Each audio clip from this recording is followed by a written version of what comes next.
Pierre le Pépin est le chasseur le plus connu de son village et le plus célèbre dans le clan Paquette. À lui tout seul, il a ramené plus de gibier avec seulement un plat. Dans la famille Paquette, pour passer de l'âge enfant à l'âge adulte, il devait y avoir initiation. Et l'initiation était aller à la chasse, ramener un gibier avec un panache, mais avec le vieux mousquet ancestral. Le mousquet ancestral, tu le touchais seulement à ton initiation et personne n'avait le droit d'y toucher, sinon le grand-père Antoine vous flanquait un bon coup de pied dans le fond, que vous en souveniez. Alors, quand tu étais enfant, ton travail consistait à travailler sur la ferme. Et c'est pas très valorisant, hein, nourrir les cochons, les poules.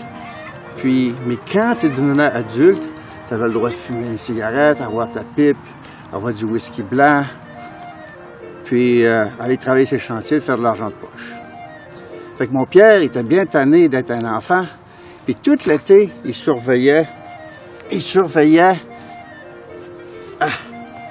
un beau chevreuil. Puis le chevreuil, il avait un beau panache, puis lui, il s'est dit dans sa tête, « Toi, t'es mon ticket, mon billet pour devenir adulte. » Fait que l'automne est arrivé. Pierre, sans la permission du Pierre-Antoine, a pris le mousquet de bonne heure le matin avec la poudre. Et quand il entendit la marche du haut craquer, il savait que son père descendait. Il s'est sauvé. Puis il a passé sous les pruniers, puis il a vu la dernière prune. Mais les animaux, c'est pas fou. Ils savent quand est-ce la chasse. Alors, le chevreuil n'était pas au rendez-vous. Alors, il a dû marcher longtemps. Après des heures, il a entendu un gros bruit, puis quelque chose de mouillé en ses culottes. Mais c'est pas ce que vous pensez. C'était son estomac qui grognait, puis le pruneau qui commençait à ramollir sa poche. Alors, il a pris une pause. Il s'est assis sur un tronc d'arbre, qui avait une vieille bûche en avant. Il a mangé son pruneau qu'il avait dans sa poche, puis il a planté son couteau sur la bûche, puis il mangeait. Tout d'un coup, à l'horizon, il voit son beau chevreuil, un gros panache. Alors, il décide de le tirer. Fait qu'il ramasse le mousquet. Ça, c'était une imitation, mais un mousquet pour un jeune là, de 12 ans, là, imaginez-vous, c'était long. Puis là, il l'a pris comme ça, puis il a enfilé le fût par en arrière. Quand il a fait ça, là, il a entendu un gros cri de loup. Oh! Puis il venait juste se rendre compte qu'il y a un loup qui venait de l'attaquer. Puis qu'en faisant ça, il l'avait tapé sur le museau, puis il l'a tué. Là, il était content, hein, il s'est aperçu de sa chance. Il a levé 2 mains dans les airs avec son mousquet. Puis ça, il y avait encore un mousquet, le bec plus long que ça, là. Il a frappé un canard qui volait à basse altitude. Le canard, il tombe sur la tête.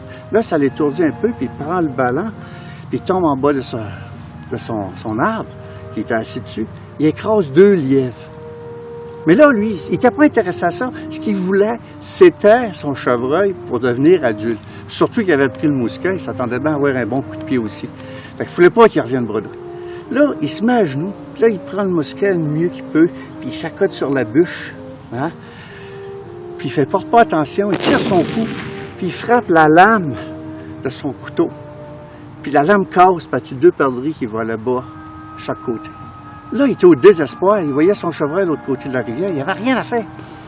Fait que là, il reprend le mousquet, il commence à le bourrer, hein, avec la tige, puis il s'est aperçu dans son empressement, quand il est parti le matin, qu'il n'y avait plus de plomb. Fait qu'il a pris le pépin du pruneau qui restait, puis il a bourré sa carabine. Fait que là, il s'est dépêché à aller proche de la rivière. Mais, vous savez, à ce temps-là, le plus vieux donnait les bottes aux plus jeunes, fait que ses bottes étaient grandes. Quand il a traversé à l'eau, ses bottes ont rempli. Puis là, il ne pouvait plus marcher. Fait qu'il a dû sortir de la rivière. Fait qu'il a vidé sa première botte, puis il y avait une douzaine de truites. Pas des grosses, là, mais il y avait la truite, il y avait une douzaine. Puis dans l'autre botte, il y avait 6 gros wawas. Moi, je suis pas menteur, je suis content, parce que dans le village, il dit 12, mais moi, je me tiens au fait historique. 6 wawas. Fait que là, il a monté un peu plus loin en rivière, passé à la gué. Puis là, il a surveillé. Puis il a vu le chevreuil monter la montagne. Puis il s'est dit, je vais te coincer dans l'eau.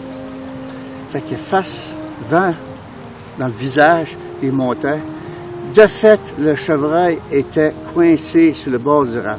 Fait que mon Pierre, il dit, zut, si je le tire, il va tomber en bas du ravin, il va tomber en rivière, il va briser son panache. Puis j'aurai pas mon chevreuil, puis je vais avoir un bon coup de pied à la bonne place. Fait qu'il pense à son affaire, il se fait un plan. Je le tire, je jette mon mousquet à terre, je cours, je le ramasse, je le balance sur le bon côté. Il s'exécute, tire le coup, jette le mousquet, court à une vitesse incroyable, le chevreuil n'avait jamais vu ça. Il attrape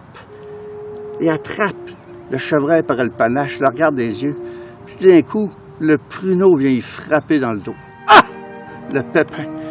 Là, le cri qu'il a fait, là, hein, c'est le cœur du chevreuil a arrêté de battre. Il est tombé, il l'a mis sur le côté.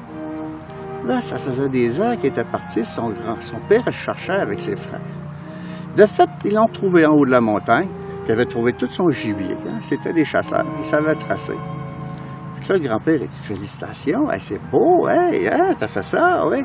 Tu vas ramener le mousquet, tu vas le ramener à la maison, hein, puis on va t'aider à emmener ton gibier. Tu vas avoir ton initiation. T'étais pas dû, mais on va faire ça. » Fait qu'il est rentré à la maison, il a raccroché le mousquet. Père Antoine, hein, il était un gars de principe, il en a flanqué un dans le fond parce qu'il n'a pas demandé la permission. En serrant le mousquet, il l'a emmené au salon, un petit verre de whisky blanc, un verre de baboche. Ah, ça, c'est une boisson locale, c'est dégueulasse. J'ai resté 5 ans plus jeune à cause de ça. Puis là, sa première pipe, hein, puis il fumait, puis sa première cigarette.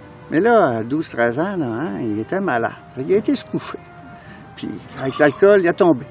Au petit matin, le père Antoine est arrivé plus de bonne heure que d'habitude, puis il a crié « Pierre, lève-toi! Lève-toi! C'est le temps d'aller travailler! » Mais Pierre était malade, là, tabac, l'alcool, hein, sa première brosse. « Je suis malade! Reste faire! T'es rendu un homme un matin. Tu t'en vas travailler sur les chantiers. » Et, morale de cette histoire, prends le temps de faire ta jeunesse, parce que les maux de tête de l'âge adulte arriveront bientôt. Plus prévu que prévu. Alors, si vous allez dans la vieille partie du cimetière, vous verrez la tombe de Pierre le Pépin, il pousse un pruneau.